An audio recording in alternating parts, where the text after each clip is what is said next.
नमस्कार। सुनिए जरा, मैं आपका स्वागत है। मेरा नाम है रोहित दुबे और आज मैं आपको सुनाने जा रहा हूँ शम्सुर रहमान फारूकी द्वारा लिखी कई चांदते सरे आसमां का 29वां बाब, दिलावरुल मुल्क। रात बहुत जा चुकी थी जब सवारियां विलियम फ्रेजर की कोठी से निकलीं। नवाब शमसुद्दीन अहमद खां के 4 हथियारबंद सवार, फिर 2 सोंटा बरदार, उनके बाद सिरों पर मशालें लिए हुए 2 मशाल बरदार, उनके बाद नवाब शमसुद्दीन अहमद खां की बंद बग्गी। बग्गी पर भी दोनों तरफ एक एक मेहताबी रोशन थी। उसके बाद वजीर खानम के सोंटा बरदार, फिर उसकी रथ। ये काफिला आहिस्ता आहिस्ता बाड़ा हिंदू राव की ढाल से उतरकर पहाड़गंज की तरफ चला। नवाब शमसुद्दीन अहमद खां के दिल में तो था कि वजीर को अपने साथ बग्घी के अंदर बिठाए ले चलें, लेकिन या तो हुस्न का रौब या विलियम फ्रेजर के सामने कुछ तकल्लुफ ने उनको रोके रखा। उधर विलियम फ्रेजर भी वजीर खानम को यूं जाता देखकर हाथ मलता रह गया। बादलों से टपकती हुई धुंध हर तरफ फैल रही थी। रास्ते सब सुनसान हो चुके थे। ख्वाजा बाकी बिल्ला साहब की दरगाह पर अलबत्ता अभी चहल पहल थी। शहर के जिन इलाकों पर अभी सीधे बादशाह की हुकूमत थी, वहां और खासकर फतेहपुरी की जामा मस्जिद से लेकर हवेली तक चांदनी चौक में और अली मर्दान खां की नहर के किनारे किनारे दोनों तरफ रोशनी का इंतजाम था। वो पहाड़गंज से निकलकर तुर्कमान दरवाजे की तरफ जाने की बजाय जरा लंबे रास्ते से होकर और कुछ चक्कर खाकर फतेहपुरी की जामा मस्जिद के पीछे निकले। वहां से रास्ता आसान था, लेकिन शमसुद्दीन अहमद की सवारी का जलूस सिरकी वालान में वजीर के दरवाजे तक साथ गया। वजीर जब रथ से उतरकर अपने दरवाजे की तरफ चली तो नवाब का एक सवार भी घोड़े से उतरकर उसके साथ बढ़ा। जितनी देर में दरवाजे पर दस्तक हो और दरवाजा खुले, सवार ने झुककर वजीर को सलाम किया और बोला, नवाब साहब, हुजूर का एक पैगाम है, गुस्ताखी ना हो तो अर्ज करूं। वजीर का दिल एक लम्हे के लिए जोर से धड़का। फरमाए। सरकार नवाब दिलावरुल मुल्क फरमाते हैं कि आजकल में फिर मिलने की कोई सबील निकलेगी।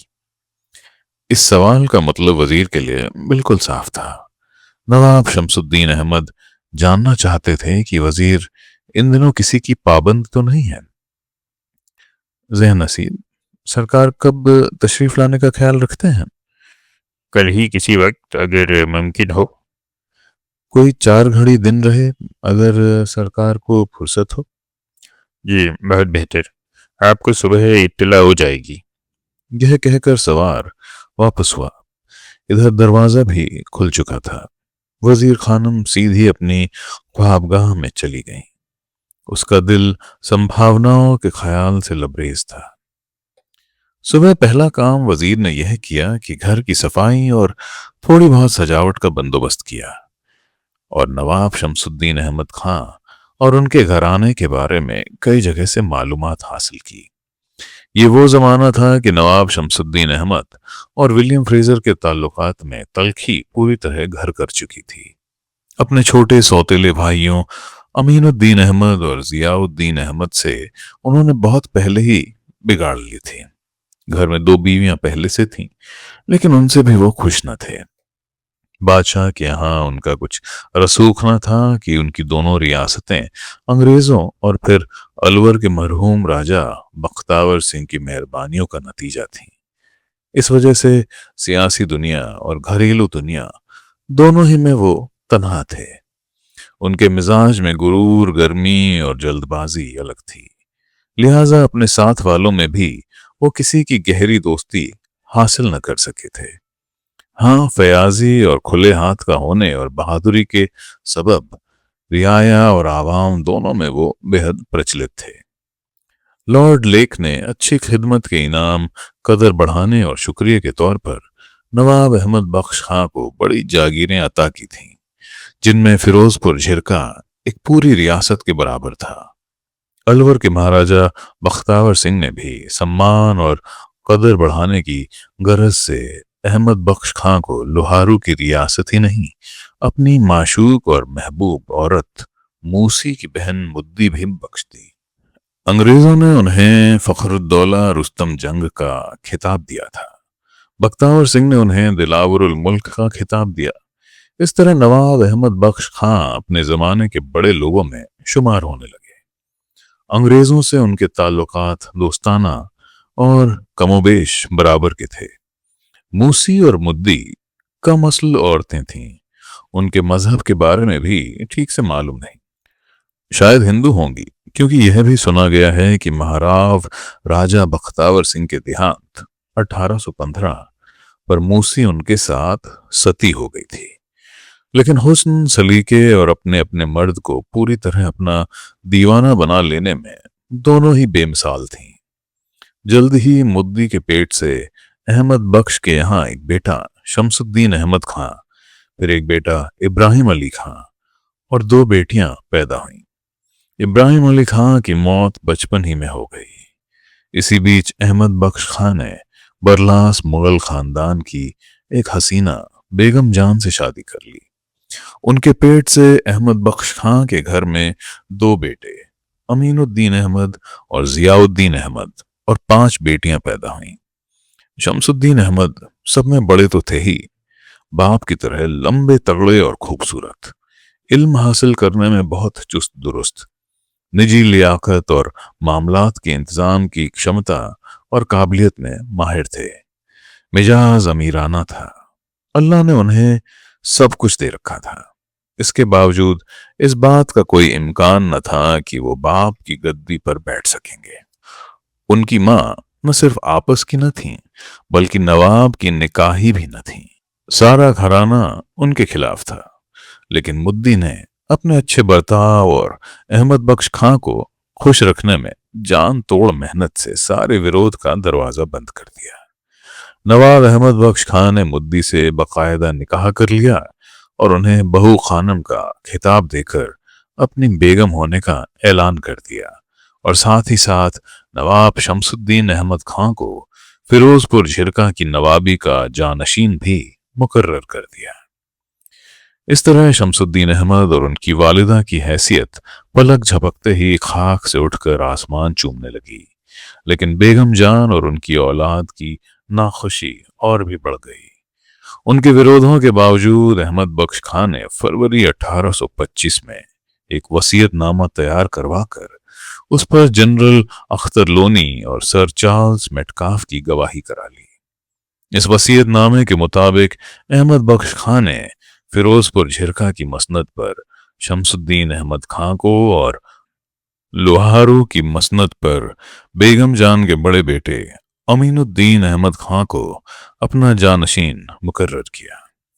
लेकिन इस वसीयत ने ना शमसुद्दीन अहमद को मुतमईन किया और ना अमीनुद्दीन अहमद खां की वालिदा को। सगे बड़े बेटे की हैसियत से शमसुद्दीन अहमद खां अपने ख्याल में दोनों रियासतों के हकदार थे। दूसरी तरफ अमीनुद्दीन अहमद खां और उनकी वालिदा को घमंड था कि शमसुद्दीन अहमद खां की मां ने उनके वालिद से शमसुद्दीन अहमद खां की पैदाइश के बाद निकाह किया था। लिहाजा शमसुद्दीन अहमद खां न सिर्फ कमजात मां के पेट से थे, बल्कि उन पर यह कहावत भी लागू होती थी कि औलाद उसी की है जिसके बिस्तर पर पैदा हो। लेकिन अंग्रेजों के विरासत कानून के मुताबिक गैर ब्याहता औरत के पेट से पैदा बड़ी नर औलाद का हक बाप की जायदाद और विरासत पर उतना ही होता है जितना ब्याहता बीवी के बेटे का होता है। और अंग्रेजों में प्रचलित दूसरे कानून के मुताबिक, जिसे प्राइमोजेनिचर यानी जेठवांस या बड़े बेटे की विरासत का हक कहते थे, बड़ा बेटा बाप की तमाम विरासत का किसी गैर के साझे के बिना मालिक होता था। अहमद बख्श खां के भी दिल को यह खलिश बार बार सालती थी कि मेरा जिद्दी और घमंडी बड़ा बेटा मेरे बाद अपने सौतेले भाइयों को चैन से ना रहने देगा और ना ही उसके सौतेले भाई उसके साथ वो भाईचारा और इज्जतदारी बरतेंगे जो बड़ा बेटा होने के नाते उसे मिलनी चाहिए थी। वो इसी उधेड़बन में थे कि मामले को किस तरह संभाला और दुरुस्त किया जाए कि मेरे बाद मेरे बेटों की दौलत लियाकत और इज्जत आपसी झगड़ों में जाया न हो कि जनरल अख्तर लोनी का जून 1825 में देहांत हो गया। तमाम अंग्रेज बड़े लोगों और हाकिमों में वही एक ऐसा था जिस पर अहमद बख्श खां को पूरा भरोसा था कि वो मेरे घराने का निस्वार्थ भला चाहने वाला और मेरी औलाद का सच्चा सरपरस्त साबित होगा। चार्ल्स मेटकाफ से भी उनके ताल्लुकात अच्छे थे, लेकिन अख्तर लोनी वाली बात न थी। अख्तर लोनी ने खुद को पूरी तरह हिंदी रंग में रंग लिया था और यहाँ के अमीरों रईसों के मिजाज और तौर तरीकों से हमदर्दाना जानकारी रखता था। इसके उलट चार्ल्स मेटकाफ नई नस्ल का अंग्रेज था, यानी उस नस्ल का जिसे यकीन था कि हमें हिंद वालों के भले के लिए उन पर राज करना है। तबीयतों और जिंदगी की तर्जों में इस फर्क की वजह से हिंद वालों में कोई भी ऐसा न था जिसे यह गुमान हो कि हिंदी फिरंगी भाई भाई बनकर रह सकते हैं। फिरंगी हाकिमों की नई नस्ल का होने के बावजूद जनरल अख्तर लोनी की तबीयत और सिकंदर साहब का असल नेम जेम्स स्किनर था, उसके बेटे अलेक्जेंडर उर्फ एलेक्स साहब को वजीर की बेटी सोफिया का शौहर बनना था, लेकिन वो बात अभी बहुत दूर मुस्तकबिल में थी। जेम्स स्किनर को आज की जबान में एंग्लो इंडियन कहा जाएगा। शुरू में ऐसे लोग ईस्ट इंडियन कहलाते थे, लेकिन जल्द ही यूरेशियन कहे जाने लगे। 20वीं सदी की शुरुआत में एंग्लो इंडियन लफ्ज प्रचलित हुआ, लेकिन अपमान या नाराजगी के लहजे में उन्हें अंग्रेजों में कलर्ड या हाफ कास्ट भी कहा जाता था। वजीर खानम के जमाने में यूरेशियन शब्द आम था, तो सिकंदर साहब के घराने से उसके मेलजोल के कारण विलियम फ्रेजर का रहन सहन अंग्रेजों के बजाय हिंदुस्तानियों से ज्यादा नजदीक था। अहमद बख्श खां के बच्चे उसे चचा जान कहकर बुलाते थे। अख्तर लोनी के गुजरने पर अहमद बख्श खां के दिल में पुराने अंदेशे और भी मजबूत हो गए। उन्हें ज्यादा उम्मीद इस बात की न थी कि शमसुद्दीन अहमद खां का महत्वाकांक्षी मिजाज उसे मेरे बाद अपने सौतेले भाई बहनों के साथ पूरा इंसाफ करने देगा। न उन्हें इस बात का पूरा भरोसा था कि अख्तर लोनी की तरह चार्ल्स मेटकाफ भी मेरे तमाम फैसलों और इरादों को ठोस हकीकत में बदलने की पूरी तरह कोशिश करने वाला और असरदार साबित होगा। लिहाजा एक रात अक्टूबर 1826 में उन्होंने सर चार्ल्स मेटकाफ को अपने यहां दावत पर बुलाया और रियासत व रेजिडेंटी के दूसरे बड़े लोगों के सामने हुकूमत के कामकाज से हाथ खींचकर फिरोजपुर झिरका की हुकूमत की कुंजी शमसुद्दीन अहमद के हवाले की और परगना लोहारू समेत परगना पहासू का नज्म नस्क अमीनुद्दीन अहमद के सुपुर्द कर दिया और चार्ल्स मेटकाफ से वादा ले लिया कि मेरे बाद भी यही इंतजाम रहेगा। इस समझौते के ठीक एक साल बाद फखरुद्दौला दिलावरुल मुल्क नवाब अहमद बख्श खां रुस्तम जंग ने झगड़ों की दुनिया से कूच किया। कुछ अरसे तक बाप का गम मनाने के बाद शमसुद्दीन अहमद ने सरकार कंपनी बहादुर में दरखास्त गुजारी कि मेरे बाप ने रियासत का बंटवारा दुरुस्त नहीं किया है। बड़े बेटे की हैसियत से दोनों रियासतें मुझे मिलनी चाहिए। इस दावे की दलील में उन्होंने अंग्रेजों के विरासत कानून से नजीर पेश की कि जब हाकिम कौम के यहाँ बड़े बेटे की जानशीनी का रिवाज है तो गुलाम कौम में भी क्यों न हो। लेकिन यह दलील मंजूर न हुई और अहमद बख्श खां का कायम किया हुआ इंतजाम बाकी रहा। शमसुद्दीन अहमद खां ने फिर भी अपनी कोशिशें और पैरवी जारी रखी, यहां तक कि चार्ल्स मेटकाफ के बाद तीसरे रेजिडेंट फ्रांसिस हॉकिंस ने नवाब गवर्नर जनरल के दफ्तर में शमसुद्दीन अहमद खां के हक में रिपोर्ट देकर हालात को पलट दिया। अमीनुद्दीन अहमद और उनकी वालिदा बेदखल कर दिए गए और लोहारू का इलाका भी शमसुद्दीन अहमद को मिल गया। लेकिन अमीनुद्दीन अहमद और उनकी वालिदा ने अपने इलाकों की वापसी के लिए दौड़ भाग बरकरार रखी, यहां तक कि उनकी खुशनसीबी से विलियम फ्रेजर का रेजिडेंट के ओहदे पर तकर्रुर हो गया। फ्रेजर को पुराने हालात सब मालूम थे, लिहाजा उसने अमीनुद्दीन अहमद और उनकी वालिदा के मामले पर हमदर्दी की निगाह डाली और कलकत्ते के दफ्तर को एक नई रिपोर्ट भेजी कि पिछला फैसला हकीकतों पर कायम न था। लोहारों की हुकूमत अमीनुद्दीन अहमद को वापस दी जाए। उधर शमसुद्दीन अहमद को गुमान था कि जिस शख्स को मैं चाचा जान कहता हूं, उसे चाहिए था कि मेरी तरफदारी करता, ना कि मेरे मुखालिफ भाइयों की। नतीजा जाहिर था, दोनों के ताल्लुकात में खिंचाव आता चला गया। मिर्जा गालिब को भी अहमद बख्श खां से शिकायत थी। उसकी कहानी लंबी है और लुब्बे लुब्बाब उसका यह है कि मिर्जा गालिब के घर वालों के लिए अहमद बख्श खां ने अंग्रेजों की हिदायत पर अपनी रियासत से जो 5,000 रुपया सालाना वजीफा बांधा था, वह बकौल मिर्जा गालिब बहुत कम था। मिर्जा साहब का यह भी कहना था कि इस छोटी रकम में भी नवाब अहमद बख्श खां ने ख्वाजा हाजी नामी एक पगले आदमी को 2,000 सालाना का हिस्सेदार बना दिया था। मिर्जा असदुल्ला खां का कहना था कि यह इंसाफ की बात न थी, क्योंकि ख्वाजा हाजी का कोई खानदानी ताल्लुक गालिब या बाप या चचा से न था, और शादी पर आधारित ताल्लुक था भी तो वो बहुत कमजोर था। ख्वाजा हाजी कुछ न था। मिर्जा कुखान बेग खां यानी गालिब के दादा की बीवी की एक बेवा बहन की बेटी यानी मिर्जा कुखान बेग की बीवी की भांजी का बेटा था। एक बदहाल सा शख्स ख्वाजा मिर्जा 5 रुपए महीने पर लादने लदाने और साइसी पर मिर्जा कुखान बेग के अस्तबल में मुलाजिम था। गालिब के दादा ने परवरिश के लिए उसका निकाह अपनी बीवी की इसी यतीम भांजी से कर दिया था। ख्वाजा हाजी इसी ब्याह का फल था। मिर्जा गालिब का बयान ये था कि दादा के बाद मेरे चचा नसरुल्ला बेग खां हम सबकी परवरिश करते थे।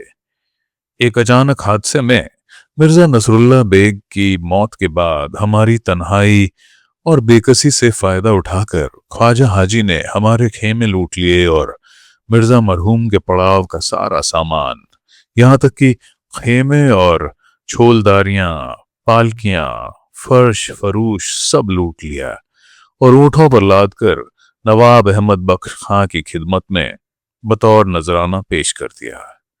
अहमद बख्श खां ने इस गद्दारी का इनाम ख्वाजा हाजी को ये दिया कि उसे नसरुल्ला बेग के वंशजों में शामिल कराया और अंग्रेजी वजीफे की 1/3 से भी ज्यादा रकम उसे और उसके बाद उसके बेटों को दिलवा दी। मिर्जा गालिब ने इस मामले में कलकत्ता जाकर अपील की और अपने अर्जी दावे में नवाब शमसुद्दीन अहमद खां के खिलाफ भी बहुत हालात लिखे। 1000 कोशिश के बावजूद उनकी अपील खारिज हो गई। अंग्रेज की शिकायत तो वो क्या करते, अहमद बख्श खां के खानदान की शमसुद्दीनी शाख से उनकी शिकायत बरकरार रही। नवाब शमसुद्दीन अहमद खां के भी दिल में गालिब की तरफ से गिरह पकड़ गई जो कभी न खुल सकी, और आपस में उलझाव को सुलझाने के लिए न किसी ने कोई कोशिश ही की। ये सब इस बात के बावजूद कि मिर्जा गालिब के चचा मिर्जा नसरुल्ला बेग खां को नवाब अहमद बख्श खां की एक सगी बहन ब्याही थी और नवाब अहमद बख्श खां के छोटे भाई मिर्जा इलाही बख्श मारूफ की बेटी उमराव बेगम का निकाह मिर्जा गालिब के साथ हुआ था।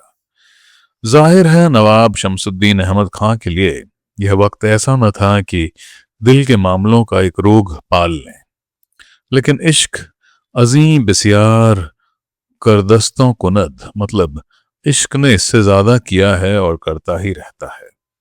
उधर वजीर भी अपने ख्यालों में गुम थी कि मेरी उम्र की बिसात पर एक नया शहजादा सूरज की तरह उगने वाला है। मास्टर ब्लैक उसे शतरंज के पैदल की तरह तनहा छोड़ गया था और वो कहीं की न रही थी। बच्चों का ख्याल उसकी रूह को और भी सालता था।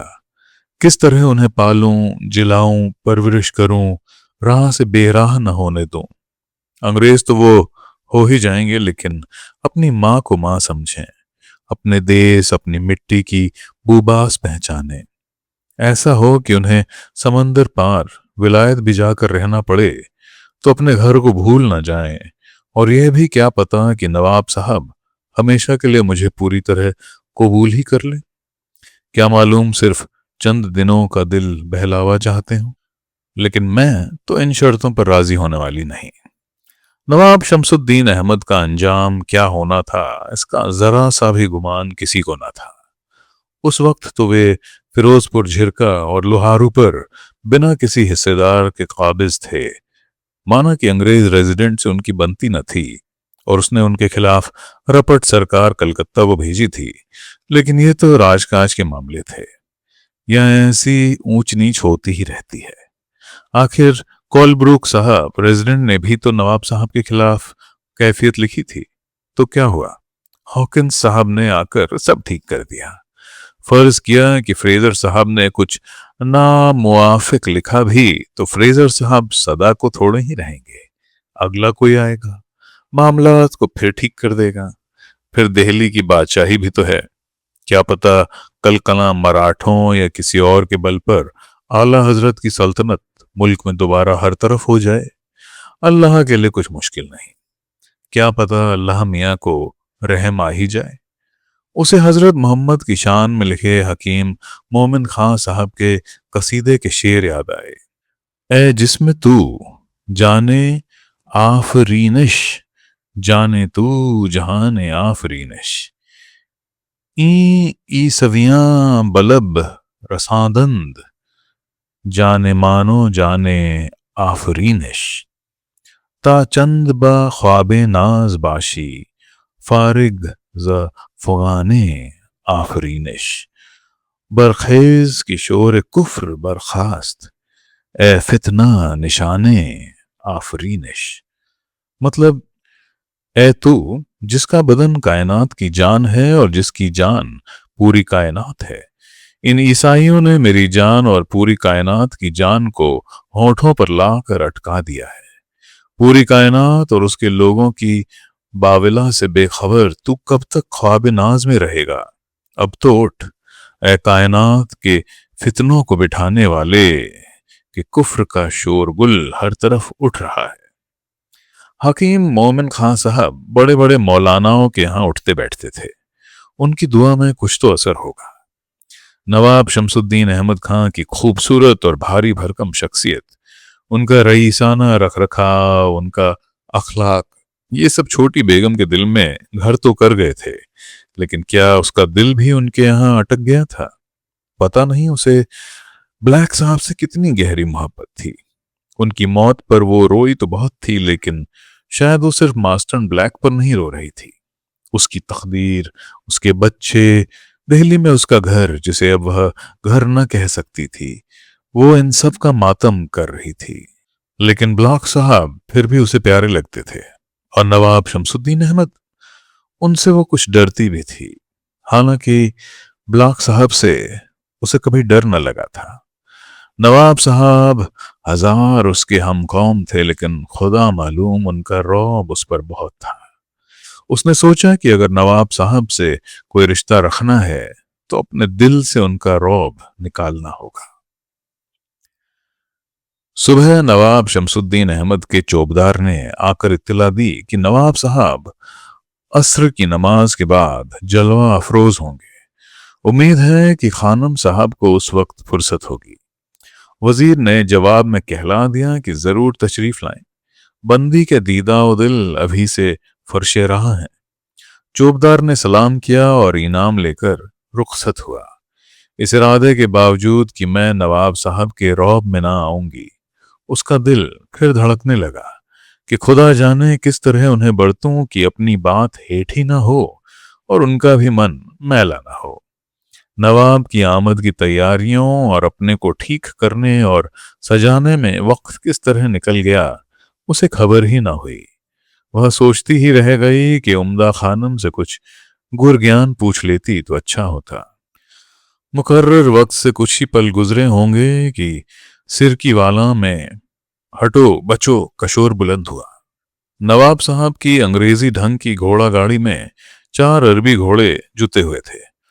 बाहरी ऊंचे बक्स पर गाड़ीबान सुर्ख बानात का सई सी लिबास पहने, घोड़ों के सिर पर मोरपंखी तुर्रे, मुंह पर रेशमी जाली, सुनहरी दुमचियां, गाड़ीबान के एक हाथ में जड़ाऊ लगाम, दूसरे में चाबुक।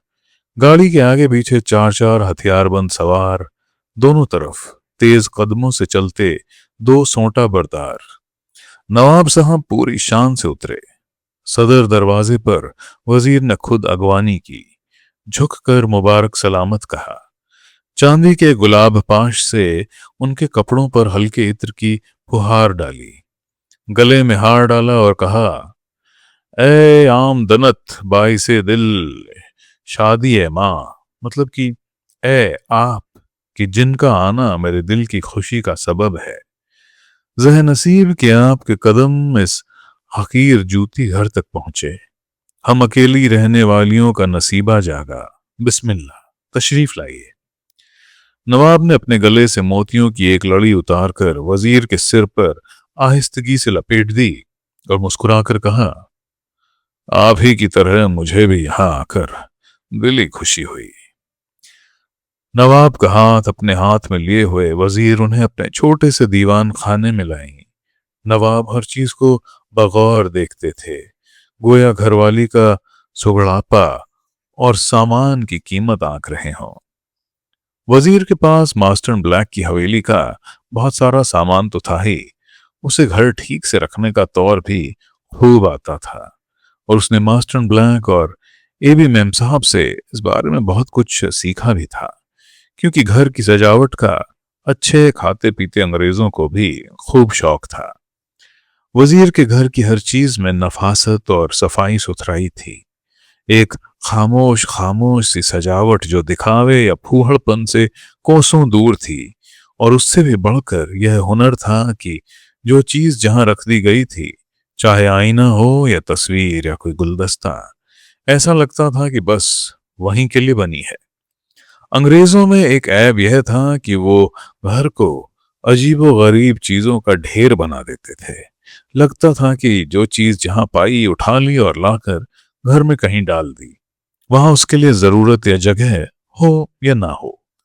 उनकी देखा देखी कुछ हिंदुस्तानी, खासकर लखनऊ के अमीरों को भी यह शौक लग गया था, और लुत्फ यह था कि अंग्रेज साहब लोग हिंदुस्तानियों की इसी आदता पर हंसते थे और यह ख्याल नहीं करते थे कि यह तो उन्हीं की देखा देखी है।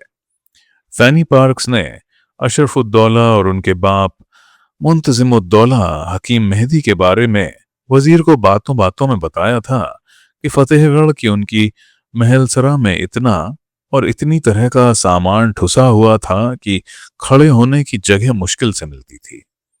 खैर, वजीर के घर में इंतजाम की खूबी और सलीकेदारी की गवाहियां जगह जगह मौजूद थीं।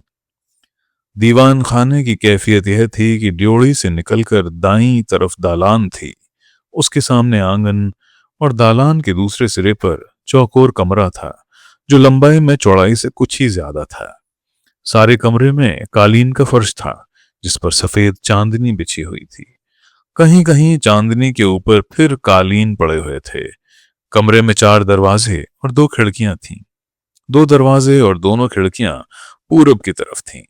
खिड़कियों और दरवाजों पर निहायत बारीक काम की चिलमने पड़ी हुई थीं, जिनसे रोशनी तो छनकर आ जाती थी, लेकिन बाहर वाले को कुछ दिखाई न दे सकता था।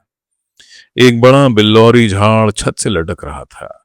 फर्श पर रात को कंवल भी लगते होंगे, लेकिन इस वक्त रोशनी का ज्यादा इंतजाम न था, क्योंकि कमरे में कुदरती रोशनी अच्छी खासी थी। हालांकि सूरज को ढले खासा वक्त गुजर चुका था। कमरे में पश्चिमी सिरे पर, यानी सदर दरवाजे के ठीक सामने, खास मेहमानों के बैठने की जगह थी। कमरे की चौड़ाई में 2 मोटे गद्दे बिछे हुए थे, उन पर कश्मीरी कालीन थे। इस तरह कमरे का यह हिस्सा आम सतह से कुछ ऊंचा और नुमाया हो गया था। दीवार से लगे हुए सुनहरे काम के रेशमी कपड़े चढ़े 2 गाव तकिए, सामने चांदी का उगालदान, बगल में चांदी का खास दान पानों से भरा हुआ। एक छोटी कश्ती में इत्र की नन्ही नन्ही शीशियां, एक बड़ी कश्ती में छोटी छोटी प्यालियां जिनमें किशमिश, चिलगोजे, बादाम, पिस्ते और चांदी का वर्क लपेटी हुई इलायचियां थीं। दीवारों पर जगह जगह ताजा गुलाब के हार और ताकों में गुलदस्ते थे। नवाब के हाथ में हाथ दिए वजीर उन्हें सदरगाह तक लाईं। उन्हें बिठाकर वो खुद हाथ बांधकर उनके सामने खड़ी हो गईं। दिन की रोशनी में नवाब कल रात से भी ज्यादा हसीन लग रहे थे। आज उनके चेहरे पर मुस्कुराहट भी थी। उस खिंचाव और तनाव का पता न था जो कल उनके तौर तरीकों से लगभग सारे ही वक्त झलकता रहा था। उनका लिबास कल ही की तरह का था, लेकिन पिस्तई रंग के जामावार का चोगा आज उन्होंने उसके ऊपर डाल लिया था। इस वक्त तो उनके मुंह पर कुछ ऐसी बहार थी जैसी दूर तक फैले हुए और फूलों भरे सरसों के खेत पर सूरज डूबने से जरा पहले होती है। गोरे दमकते हुए मुस्कुराते चेहरे पर पिस्तई चोगा भी अपना रंग दिखा रहा था। भाई वल्लाह, वजीर खानम, ये दिल के जज्बे का कैसा इम्तिहान था जो हमें खींचता हुआ तुम्हारे दर तक ले आया। नवाब दो जानू बैठे हुए थे, लेकिन उनके बैठने और बातें करने के अंदाज में आजिजी और विनम्रता न थी। एक तरह की बेतकल्लुफी और अपनाइयत थी। वजीर के जिस्म की गर्मियां उन पर हल्के सुरूर का सा असर पैदा कर रही थीं। जब वजीर ने उनके हाथ में हाथ दिया था तो उनके जी में आया था कि बस यहीं इसी वक्त उसे आगोश में भर लें और उठाकर अपनी बग्घी में बिठा लें। लेकिन जाहिर है कि यह उनकी शान के खिलाफ था। उस वक्त भी उनका जी चाह रहा था कि वजीर को बगल में बिठा लें, लेकिन पहले कदम की शर्त वजीर की तरफ से थी। नवाब साहब, वो जो फारसी कहावत में कहा गया था कि देहाती गंवार की टोपी का सिरा सूरज तक पहुंच गया, तो मैं इसी पर ताज्जुब करती थी। लेकिन आज मैं किस तरह अपनी आंखों पर यकीन करूं कि आधे दिन का शम्स, मतलब सूरज, मेरी दहलीज को रोशन कर रहा है।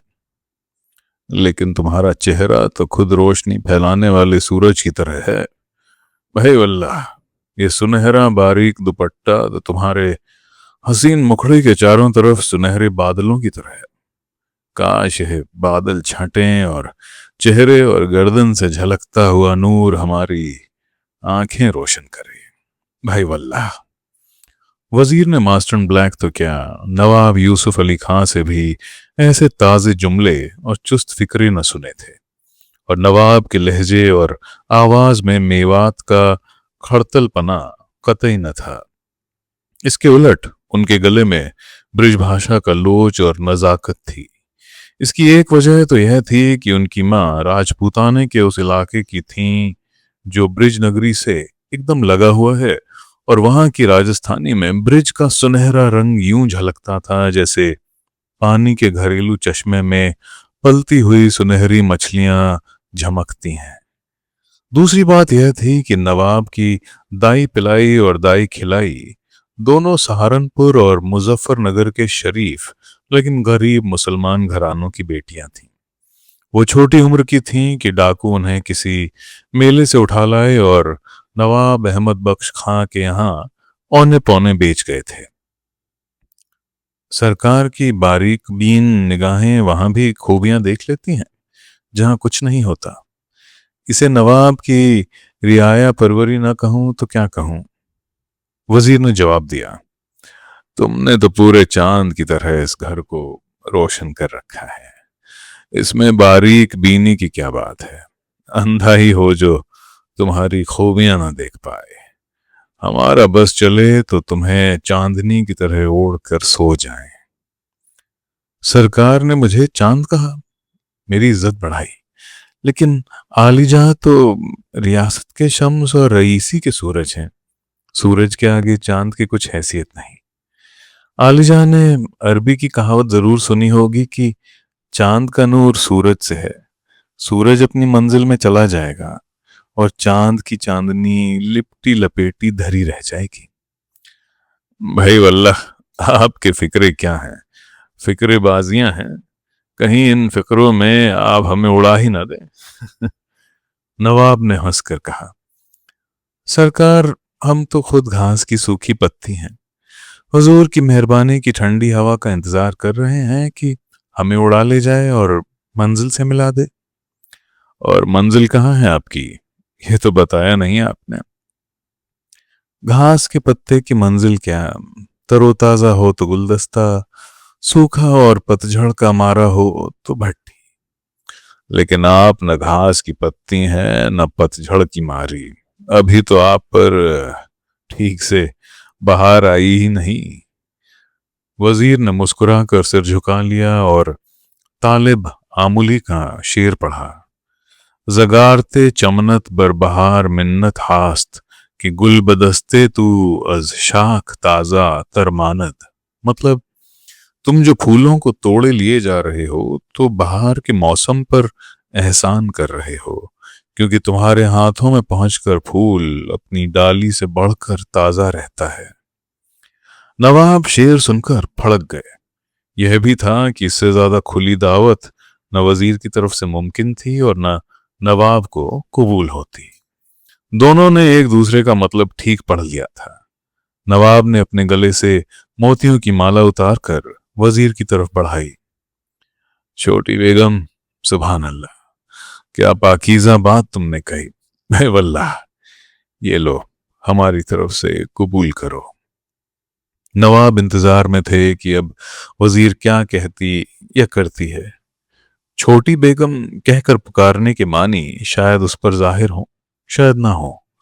अगर वजीर इंतजार करती है कि नवाब आधा उठकर एक कदम बढ़ें, तो जाहिर है कि नवाब के लिए यह नामुमकिन था। लेकिन अगर होता तो यह पीछे की पूरी बातचीत के रद्द होने के बराबर होता। यानी उसका मतलब यह निकलता कि वजीर अब तक सिर्फ चुहलें कर रही थी, कोई पायदार ताल्लुक उसकी निगाह में न था। अगर वजीर इशारा करती है कि हार को उसकी तरफ उछाल दिया जाए, तो उसके मानी ये थे कि उसने नौकरी मंजूर की, लेकिन इससे ज्यादा कुछ और नहीं। और अगर वजीर खुद ही नवाब की तरफ बढ़ती है और हार कबूल कर लेती है, तो उसके मानी ये हैं कि नवाब अभी सोच ही में थे कि अगर वजीर मेरी तरफ बढ़ती है तो इसके क्या मानी निकाले जाएं कि वजीर ने अपनी जगह पर दो जानू होकर झुककर हाथ बढ़ाया और नवाब के हाथ से हार ले लिया, उसे आंखों से लगाया और गले में डाल लिया। अब वो नवाब के नजदीक थी, लेकिन यह बात साफ थी कि वो खुद इससे ज्यादा बढ़ने वाली न थी। नवाब ने उसे गौर से देखा और उसके इरादे को समझने की कोशिश की। गोया एक शतरंज का खेल था जो वो खेल रहे थे, और दोनों की हर एक बात बहुत सोची और तौली हुई थी। फिर यह भी था कि दोनों चाहते थे कि खेल का अंजाम मनचाहा हो, लेकिन कोई भी गलत इशारा या बात को गैर जरूरी खींचने का अंदाज खेल को खराब भी कर सकता था। नवाब ने हाथ बढ़ाकर आहिस्ता से वजीर का कंधा छुआ और संजीदा लहजे में बोले, आओ, इधर आ जाओ, जरा देखूं वो हार तुम्हारे गले में कैसा लगता है। मैं ज्यादा करीब क्योंकि आ सकूं हूं सरकार, उसने फारसी में कहा। अदब तो आशनाई का आबे हयात है। वजीर ने अपनी जगह से जरा खिसक कर नवाब के करीब आते हुए कहा।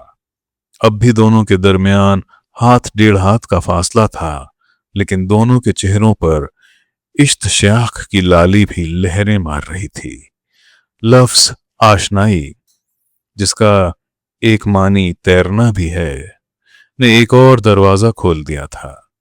नवाब ने हाथ बढ़ाकर हल्के से उसकी ठोड़ी को छुआ, फिर उसके मुंह को जरा ऊपर उठाया और कहा, आशनाई में तो हुस्न के समंदर में तैरने की भी दावतें हैं, फिर अदब कहाँ। फारसी में कहते हैं, पहला कदम रखने की शर्त है दीवाना होना। हम तो बेखटक भंवर में कूद पड़ने के कायल हैं। जरा सुनिए कोई क्या कहता है।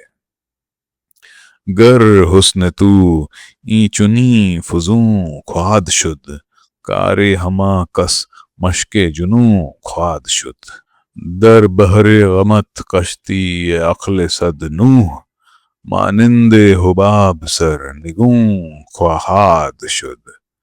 मतलब, अगर तेरा हुस्न इसी तरह बढ़ता रहेगा तो दीवानगी का अभ्यास हर शख्स का कामधाम बन जाएगा। तेरे गमों के समंदर में सैकड़ों नूह, एक पैगंबर की अक्ल की कश्तियां बुलबुलों की तरह सर झुकाए हुए रहेंगी, यानी डूब जाएंगी। भाई वल्लाह, अब फैसला आपके हाथ में है कि हम डूबें या तिरें। किसका है राज बहर में या रब की ये है जोश? वजीर ने हंसकर कहा, जो कुछ है आप ही का है। नवाब ने उसके होठों और गालों को हल्के से छूते हुए कहा, राज भी आपके, राजदां भी आपका। हमारे लिए तो आप राजों का एक रहस्यमय दरिया हैं वजीर खानम। हम बेसहारा आपके हुस्न के दरिया और अपने इश्क के दरिया में बहे जाते हैं। ऐसे दरिया में बह चले हैं आह, जिसमें टापू नहीं है नाव नहीं। आलिजा, आप ही दरिया हैं, आप ही टापू। भाई वल्लाह, हमारे सिर टेकने की जगह तो आप ही के पास है। शमसुद्दीन अहमद ने वजीर की तरफ इस तरह देखा कि उनकी आंख वजीर की गर्दन और कंधों की वादी पर थी, जहां से भारी अंगिया के नीचे कंठे और बारीक कुर्ती की आड़ में से नर्म गुलाबी हरी भरी पुरबहार पहाड़ियों की ऊंचाई साफ झलक रही थी। दो बच्चों की पैदाइश के बावजूद वजीर का बदन ढीला न हुआ था। कूल्हे और सीना अलबत्ता और भारी हो गए थे। वजीर ने उस वक्त अपने बदन को कुछ इस तरह चुरा लिया था कि अपनी उम्र से भी कम लगने लगी थी, और इसी वजह से सीना और कंधों की वादी की रेखाओं की जरा सी भी झलक जानलेवा मालूम होती थी। इस निगाह के मानी वजीर की आंख से छुपे हुए न थे, और नवाब शमसुद्दीन अहमद की कद काठी और शख्सियत के लिए वो अपने दिल में कशिश भी महसूस करती थी। लेकिन अभी उसे बहुत कुछ सोचने समझने की जरूरत थी। जज्बात की रौ में बेख्तियार बह जाने के दिन अब न थे। मास्टर ब्लैक की अचानक बेवक्त और दुख भरी मौत से वजीर ने यह सबक तो सीखा ही था कि जिंदगी सिर्फ फैसले लेने और उन पर अमल कर डालने की बात नहीं। न फैसला लेना उस कदर आसान है जिस कदर मास्टर ब्लैक के साथ अपनी जीवन डोर बांधते वक्त उसे मालूम हो रहा था, और ना उन फैसलों को मुस्तकबिल की संभावनाओं से क्रियान्वित करना। अनादि में किस्मत के लिखने वाले की किसी हिकमत की तरह पर था, जिस तरह रात के बाद सुबह होती है, और ना ही ऐसा था कि संभावना से क्रिया रूप में आकर इरादे और फैसले फिर एक सीधी राह चलते हैं, जिसके ऊंच नीच और पेच खम के बारे में पहले से इल्म ना भी हो तो उनके बारे में अंदाजा, और उस अंदाजे की रोशनी में पहले से इंतजाम ही मुमकिन था। गली कूचों में फिरते हुए भूख से अधमरे कुत्तों और घरों की मुंडेरों और नीम और पीपल के पेड़ों पर घंटों बिना हिले डुले बैठे जीने भर की रोजी का इंतजार करने वाले पंछियों, और दाने के लालच में जमीन पर उतरने और फिर किसी हकीकी या ख्याली डर से कांप कर फौरन ही न उड़ जाने वाली गौरैयों, कबूतरों, फाख्ताओं और मैनाओं को अपनी जिंदगी पर शायद ज्यादा इख्तियार और अपने हालात पर ज्यादा काबू था। वजीर खुद को इस गुमान का शिकार देखती थीं कि फैसला उसके हाथ में है, लेकिन यह भी जानती थी कि यह महज गुमान ही है। उसे मालूम था कि किसी भी फैसले के बारे में तमाम आगे पीछे दाएं बाएं पर गौर करना अगर मुमकिन भी होता तो उससे कुछ फायदे का यकीनी तौर पर तसव्वुर न किया जा सकता था। लेकिन यहां तो तमाम चीजों पर गौर करने की मोहलत भी न थी। नवाब शमसुद्दीन की आंखों में हवस थी, लेकिन दिल में शायद कुछ सच्चाई भी थी। अगर वो नवाब को कबूल ना करे तो फिर उसके आगे रास्ता ही क्या था, और कौन सा था? क्या विलियम फ्रेजर? अल्लाह मेरी तौबा! क्या मेरी राहें इतनी बंद हैं? क्या मेरे लिए जमीन इतनी तंग है? मगर मुझे दो बच्चों की परवरिश भी करनी है और खुद भी जिंदगी गुजारनी है। आखिर भीख मांग कर तो जी नहीं सकती। कहाँ खो गई वजीर खानम? नवाब की आवाज सुनकर वो चौंक पड़ी। उस वक्त नवाब की निगाहों में उसके लिए जिस्मानी मिलाप की लालसा से ज्यादा कुछ और ही तरह की रोशनी थी, जिसे वो अगर चाहती तो लगाव का नाम दे सकती थी। जी, कुछ नहीं, कुछ नहीं, बस आप ही को ढूंढ रही थी। लो बीवी की बातें, हम तो यहाँ मौजूद हैं भाई वल्लाह। जी, मैं आपको जिंदगी के सफर की कई मंजिलें आगे जाकर ढूंढ रही थी कि वहां इस बेनिशान का कुछ निशान है कि नहीं? नवाब एकदम चुप हो गए। उनकी आंखों में जो लालसा झलक रही थी वो कुछ मध्यम पड़ गई, गोया किसी गहरी सोच में चले गए हों। फिर उन्होंने सिर झुकाकर कहा, वजीर खानम, गुजरता समय किसी के बस में नहीं। क्या जाने मेरी मंजिलें तुम्हारी मंजिलों के पहले ही ये अंत तक पहुंच जाएं। लौंडी के माँ बाप आप पर कुर्बान। सरकार, ऐसी बात मुंह से ना निकालें। हमारे तुम्हारे चुप रहने से होनी अनहोनी में नहीं बदल सकती, नवाब ने मुस्कुराकर कहा। इसलिए मैं आगे के सफर और आगे की मंजिलों का बस धुंधला सा ही निशान आज के पड़ाव में देखता हूं। आज पर कल का निचोड़ नहीं निकलता, लेकिन आज की खुशियों को मोर के अंडे जानता हूं कि उनमें जगमगाते हुए रंगों और दूर दूर तक अपनी झनकार पहुंचाने वाले रंगारंग परिंदों की संभावनाएं सो रही हैं। होगा वही जो होना है, लेकिन कहीं किसी वक्त किसी जगह किसी चीज पर कुछ ऐसा एतबार भी चाहिए, वरना जिंदगी की कश्ती पल के पल में तूफानी हो जाएगी। सरकार का इरशाद है कि इंसान रोज के रोज जिए, हर रात को जिंदगी की आखिरी रात और हर सुबह को जिंदगी की पहली सुबह समझें। नहीं, वही वल्ला ऐसा नहीं, लेकिन सीने को आरजू से आबाद रखो और हर आज को कुछ और भी खूबतर कल की भूमिका जानो। सरकार आलिजा के पास रियासत है, हुकूमत है, दौलत है, इस सब से बढ़कर खानदानी शराफत है और जाती वजाहत है। बंदगाने आली अपनी जिंदगी की बिसात पर जो भी मोहरा रख दें वो बढ़कर वजीरों जैसा बन सकता है, लेकिन मैं उस टूटे पांव वाले और पिछड़े हुए प्यादे से ज्यादा कुछ नहीं जिसे वक्त का घोड़ा अपने कदमों तले रौंदने को बेकरार है। वजीर, हर प्यादा वजीर बन सकता है, और हर वजीर के पांव कलम करके उसके सीने में खाक का खंजर भोंकने के लिए एक सिपाही काफी है। मौत और तकदीर के कारिंदे अपनी कुव्वत दिखाने के लिए किसी के मोहताज नहीं। वजीर ने सिर उठाया तो नवाब ने देखा कि उसकी आंखों में आंसू हैं, जिन्हें फूट कर बहने से रोकने की कोशिश में उसका चेहरा सुर्ख हो रहा है। अरे ये क्या भाई वल्ला, हमने क्या ऐसी बात कह दी जो नाजुक दिल पर भारी गुजरी? नवाब ने अपनी जगह से जरा आगे बढ़कर अपने रूमाल से वजीर के आंसू पोंछते हुए कहा, सरकार मेरी हिम्मत बढ़ाते हैं वो अपनी जगह, लेकिन मेरी बाहों में कुव्वत बहुत कम है और इस मिट्टी की टोकरी का बोझ दम बदम भारी हुआ जाता है। हुजूर, हम गरीबों को नवाजते हैं, मैं माफी चाहती हूँ। अब उसकी सिसकियां फूट पड़ी, जिन्हें जब्त करके वो अटक अटक कर बोली, सरकार के करम के बादलों से बरसते हुए मोतियों ने मुझे सैयद ख्वाजा मीर साहब की बातें याद दिला दी। फिर उसने निहायत दिलकश फंसे फंसे लहजे में दर्द के शेर पढ़े। मालूम नहीं आंखें ये क्यों फूट बही हैं, रोने की तरफ किस लिए यूं टूट बही हैं। कश्ती की तरह आंखें मेरी अश्क में यारों, जिस तारे निगह से बंधी थीं फूट बही हैं। फिर यह शेर पढ़ते वक्त उसके मुंह पर, और मुंह ही नहीं आंखों पर भी आंसुओं के साथ तबस्सुम की शमा की हल्की सी चमक दौड़ गई।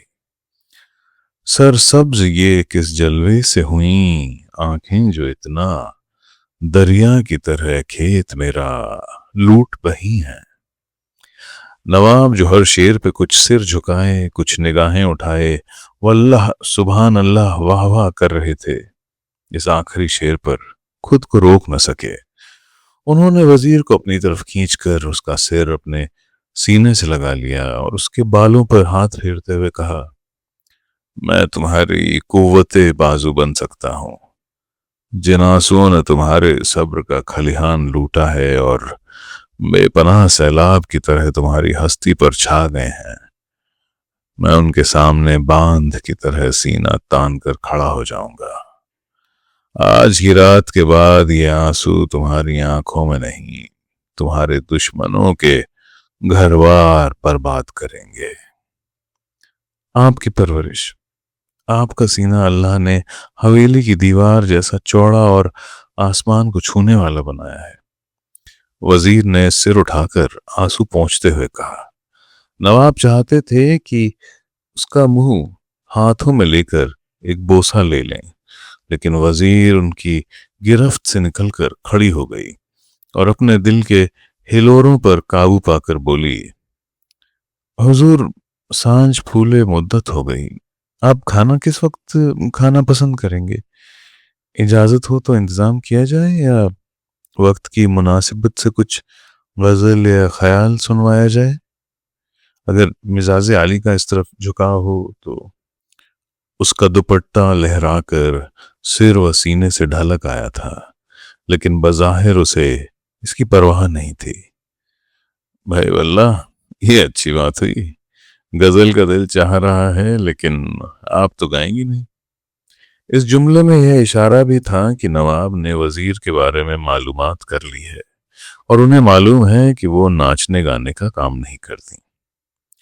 जी नहीं, लेकिन मैंने इंतजाम कर लिया था, इस ख्याल से कि शायद बंदगाने आली का दिल चाह जाए।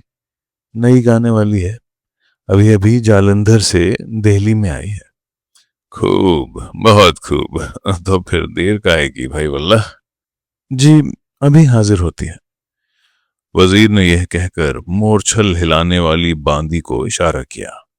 पल के पल में साज और साजिंदे आ गए और तीन सलाम करके अपनी अपनी जगहों पर बैठ गए। सबसे आखिर में नसीम जालंधरी आए। दोहरा बदन, जवानी ढल चुकी थी, लेकिन चाल ढाल, उठने बैठने के तरीके में सहज स्वभाव था। गोया जैसा नाम वैसा रूप।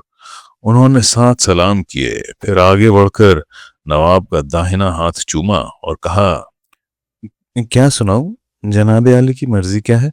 फारसी का कुछ सूफियाना कलाम या रेख्ता की कोई गजल? हाँ, सोचना पड़ेगा। दिल्ली के रेख्ता कहने वालों ने ईरान और दक्कन तक अपना नाम रोशन किया है। हमें तो कुछ रेख्ता सुनना मंजूर है। जी बहुत खूब, जो मिजाज आली में आए, अल्लाह उनके दर्जे ऊंचे करें। हजरत मीर हसन देहलवी की गजल पेश करती हूँ। वजीर का दिल धड़क रहा था कि नसीम जालंधरी कहीं मिर्जा गालिब की गजल न छेड़ दे। हालांकि वो उन्हें पहले ही सचेत कर चुकी थी, लेकिन इन गाने वालियों का क्या भरोसा। अब उसकी जान में जान आई। नसीम जालंधरी ने ताऊस पर सुर मिलाए, मृदंग नवाज की तरफ देखा और राग चारू केशी में गजल शुरू की। नजरों में उसने मुझसे इशारात आज की, क्या थे ये ख्वाब कुछ न खुली बात आज की। मैंने तो भर नजर तुझे देखा नहीं अभी, रखियो हिसाब में ना मुलाकात आज की। जी में यही था मेरे की दौरे शराब हो, मैं सच कहूं कि तूने करामात आज की। ये गुफ्तगू कभी भी न आई थी दरमियां, जो कुछ की तूने हर्फ हिकायत आज की। लेकिन मुझे तो फिर वही कल देखियो हसन, गर खैर आफियत से कटी रात आज की। नसीम जालंधरी ने खूब बता बता कर बड़े शौक के अंदाज में गजल गाई, गोया गजल खुद उन्हीं की हो। यह इत्तेफाक था या इंतखाब की खूबी कि हर शेर में मानी का कोई न कोई ढब आज की सोहबत का था। थोड़ी देर बाद वजीर इस कदर बेखुद हुई कि खुद भी जानू पर धीरे धीरे ताल देने और गायिका की आवाज में आवाज मिलाने लगी। उनकी आवाज में अब भी अल्हड़ लड़कियों जैसी खनक और लचक थी। उस शाम की कैफियत में वजीर की सुरीली आवाज ने एक नए सुरूर का रंग पैदा कर दिया। गजल खत्म हुई तो नवाब ने कमरे के दरवाजे पर अदब से खड़े हुए अपने चौबदार को हल्का सा इशारा किया। चौबदार ने फौरन रुपयों के 2 तोड़े कमर से खोलकर वजीर की खिदमत में पेश किए। वजीर ने उन्हें नसीम जालंधरी के सामने रख दिया। नसीम जालंधरी ने पूरे कद से खड़ी होकर नवाब को साथ सलाम किए और उनके दौलतो इकबाल को दुआ देती हुई रुखसत हुई। वजीर ने दोबारा खाने को पूछा और इस बार नवाब की मर्जी जानकर उसने दूसरे कमरे में खाना लगवाया। मास्टर ब्लैक के साथ रहकर उसने कई बातें सीखी थीं, जिनमें एक यह थी कि खाने की जगह को दीवान खाने से अलग होना चाहिए। लिहाजा खाने का इंतजाम उसने अलग कमरे में किया, लेकिन अंग्रेजी तरीके के बरखिलाफ वो नवाब के साथ खाने पर बैठी नहीं। हालांकि नवाब की तरफ से कुछ ऐसे अंदाज थे कि वो भी वजीर को खाने में शामिल देखना चाहते थे, लेकिन उन्होंने खुलकर न कहा कि शायद वजीर से पसंद न करे। शरीफ हिंदू मुसलमानों की औरतें हमेशा मर्दों के बाद और उनसे अलग, बल्कि छुप कर खाना खाती थीं।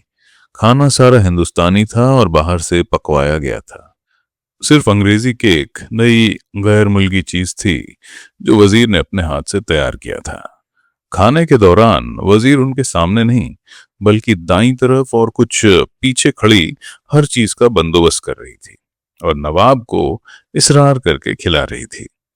उम्मीद के खिलाफ नवाब ने बहुत कम खाया, लेकिन यह जाहिर था कि खाना उनकी पसंद का है और अगर वो कम खा रहे हैं तो इसकी वजह कुछ और नहीं, सिर्फ उनकी कम खुराकी है।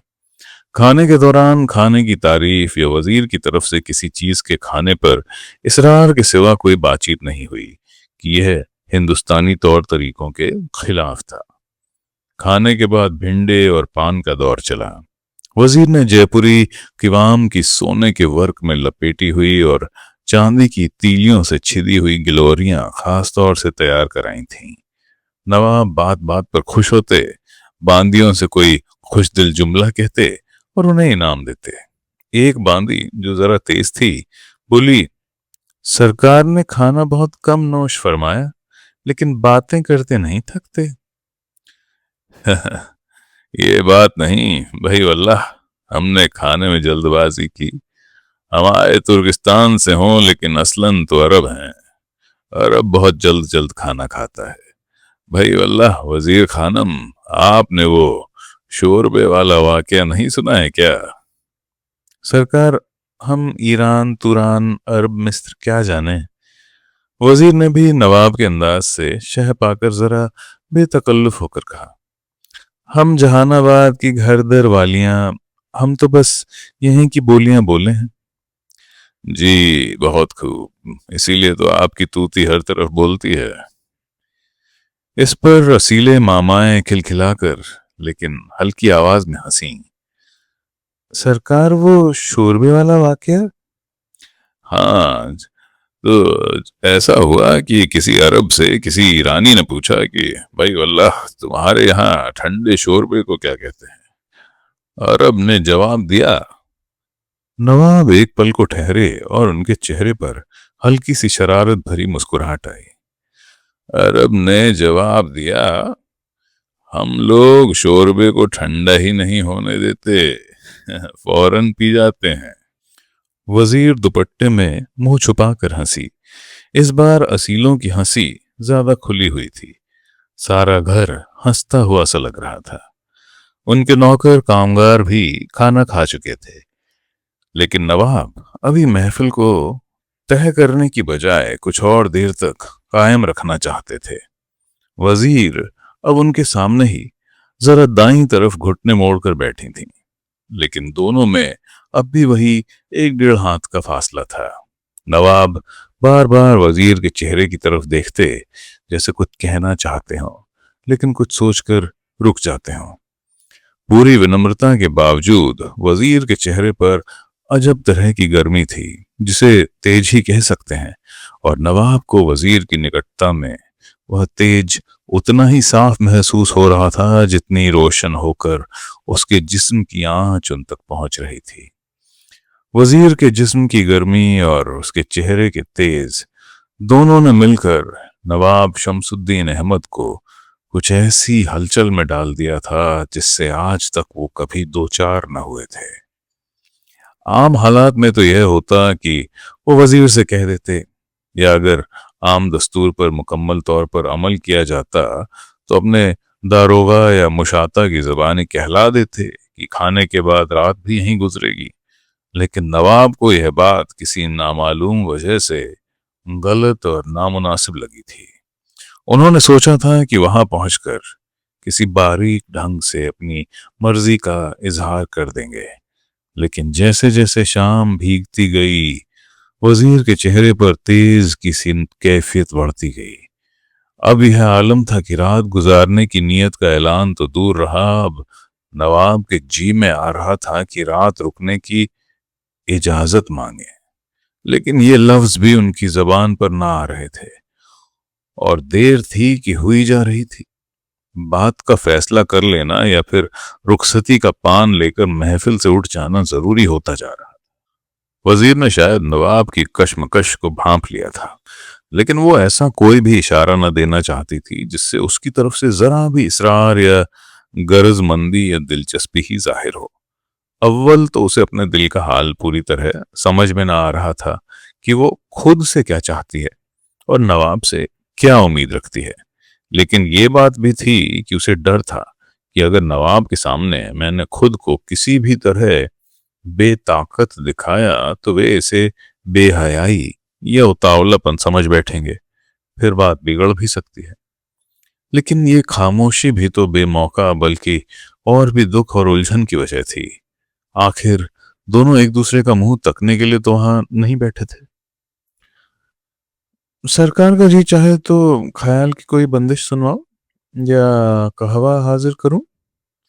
आखिरकार वजीर ने मुस्कुराकर कहा, गोया उन दोनों के बीच में कोई पेच या अंदरूनी रुकावट न थी। आम सी शाम थी और रस्मी बातचीत का माहौल था। नहीं वजीर खानम, मुझे अब रुखसत लेना चाहिए। नवाब ने वजीर की तरफ फिर जरा गौर से देखा। एक पल के लिए दोनों की आंखें मिली। वजीर की आंख पहले झुकी, लेकिन उसने शिद्दत से महसूस किया कि नवाब उसकी तरफ से कुछ पहल के इंतजार में है, छोटी ही सही।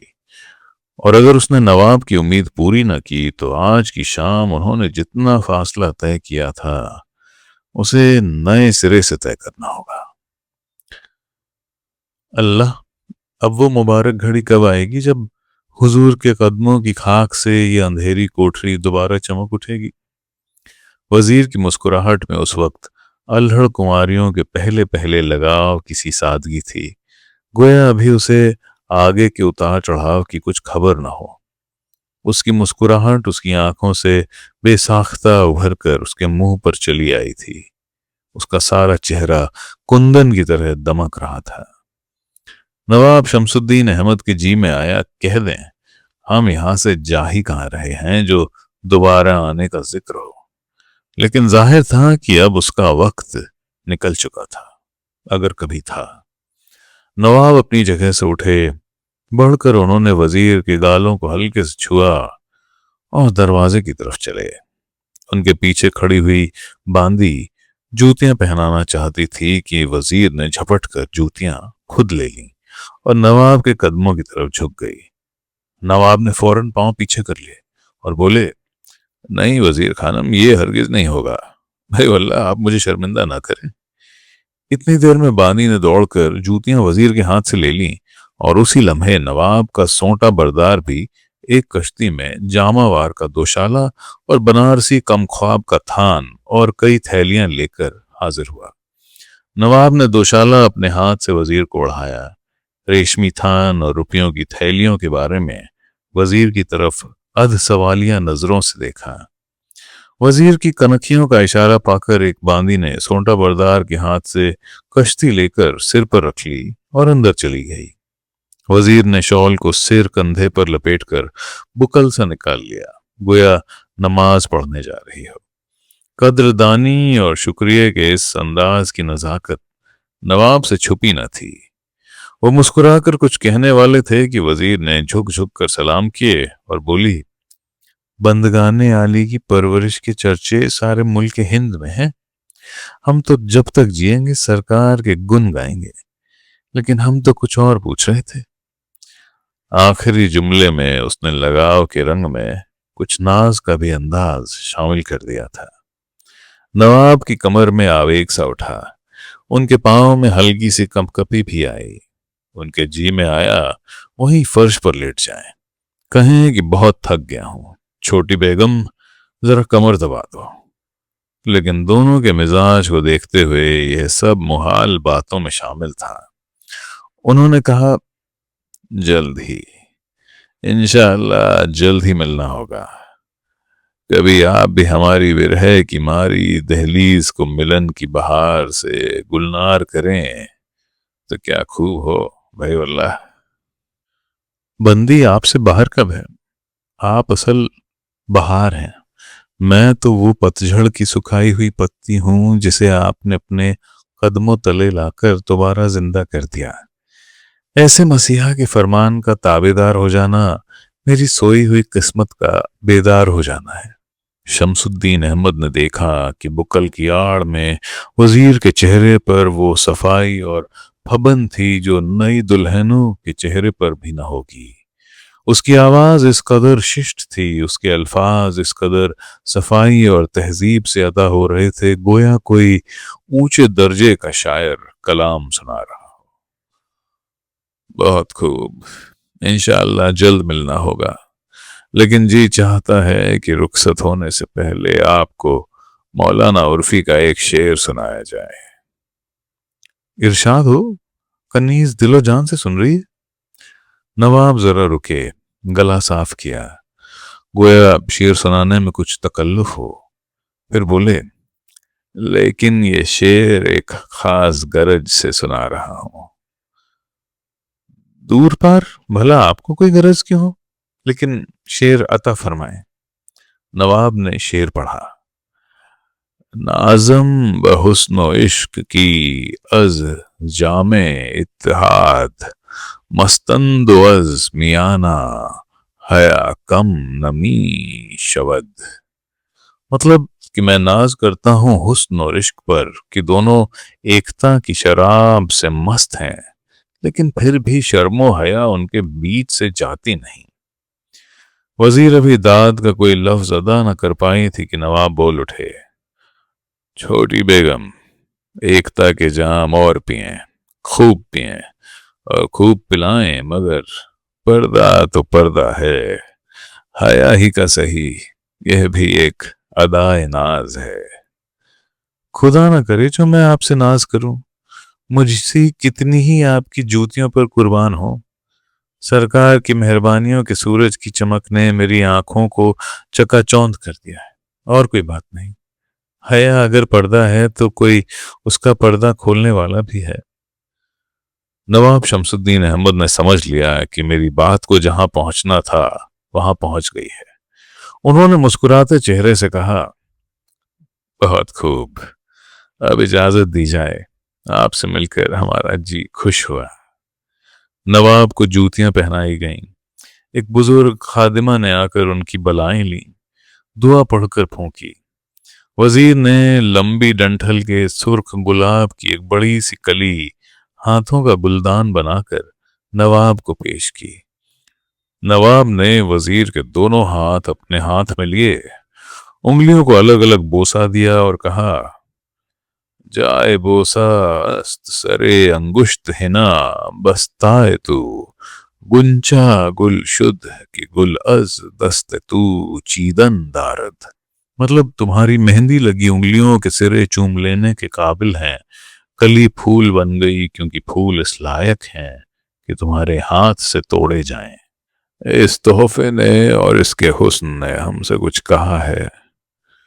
हमारा दिल हमारा सीना खाली करके कहीं चला गया है। ये तोहफा कहता है कि दिल अगर वापस भी आ जाए तो दरवाजा न खोलना, कह देना घर में कोई नहीं। वजीर की आंखों में अचानक आंसू छलक आए। उसने सिसकी जब्त करके कहा, सरकार का दिल जहां भी है सरकार ही का है, और जिस देश में है वो भी सरकार की ताबेदारी में है। अब सिधारिए, जिस तरह पीठ दिखाते हैं मुंह भी दिखाइएगा।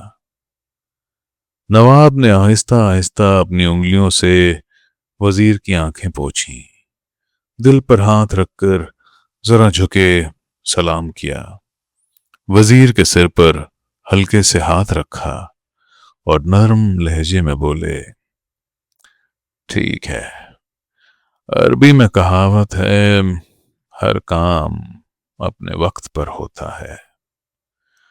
और ड्योढ़ी से तेज तेज निकल गए। तो दोस्तों, ये था कई चांद थे सरे आसमां का 29वां बाब। अगला बाब हम जल्द ही लाएंगे। लाइक, सब्सक्राइब और शेयर करना मत भूलिएगा। सुनने के लिए बहुत बहुत शुक्रिया।